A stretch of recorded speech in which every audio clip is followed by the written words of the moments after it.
Now, my friends across the political aisle are cheering the Supreme Court's 5-4 decision today that struck down, on vagueness grounds, a federal immigration statute that triggered deportation for individuals convicted of violent crimes. The illegal alien in the case had been arrested for burglary, which both the Obama and Trump DOJ argued should trigger deportation. Why? Since the defendant's conduct posed a significant risk of violence. Well, Neil Gorsuch, of course, the newest justice of the court, applied a textualist approach in deciding to join the liberal justices in the majority. Justices Roberts, Thomas, Alito, and Kennedy dissented on grounds that the statute's language was plenty clear. But look, setting aside which theory of statutory interpretation is most faithful to the Constitution, do any of you wonder why this is an issue at all?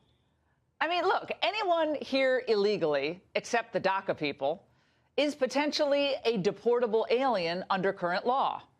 In other words, if you don't have permission to be here, go home. Well, maybe the government can't deport 12 million people. We hear that all the time. But certainly they could deport a lot if they wanted to. But Democrats, however, are not interested in enforcing the law. Instead, they're interested in growing their voter rolls. And the Democrats, they don't even recognize victims of illegal alien crime. Now, remember, according to reports, Jamil Shaw's father said he never received a call from President Obama after he lost his son. But remember, he found time, President Obama, to call that other victim, Sandra Fluke. But I digress. Governor Jerry Mr. Sanctuary Brown was in Washington today, and he was asked about the cities in California rejecting his sanctuary policies. Well, remember, the sanctuary laws forbid state and local police agencies from even notifying the federal government when incarcerated illegals are about to be released onto the streets.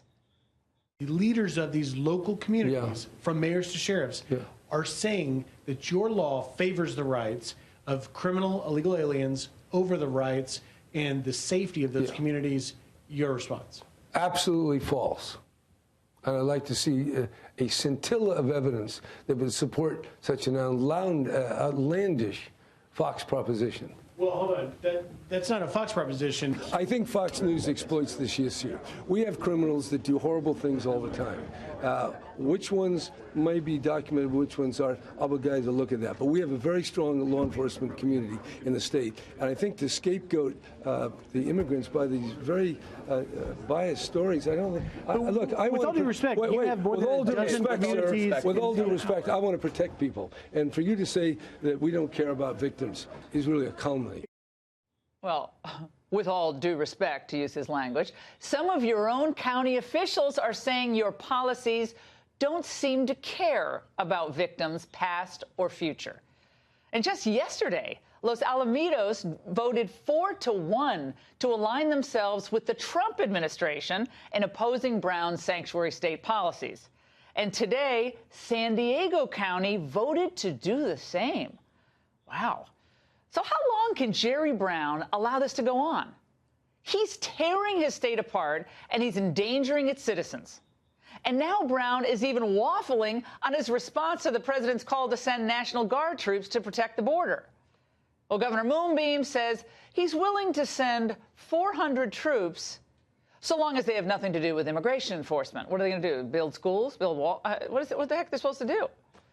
Well, regardless of the threat they might present to the citizens of California, illegals, they're always welcome, so long as liberals are in charge there. Now, this is California Democratic Congressman Brad Sherman, who was with me on The Angle a few weeks ago. Look, you have more crime in California than Wyoming because you have more people in California than Wyoming. Are we to tell the American people tonight that because the California wants to be sanctuary, fugitive state, whatever you want to call it, we have to sacrifice a certain number of Americans for this utopian idea that borders are pointless? The fact is, if you want less crime, move to the Cayman Islands. They got so few people here. There you can go a whole week without a violent crime. Is that your argument? So that's their argument? If you want to be safe from illegals, move to the Cayman Islands? My friends, this is madness.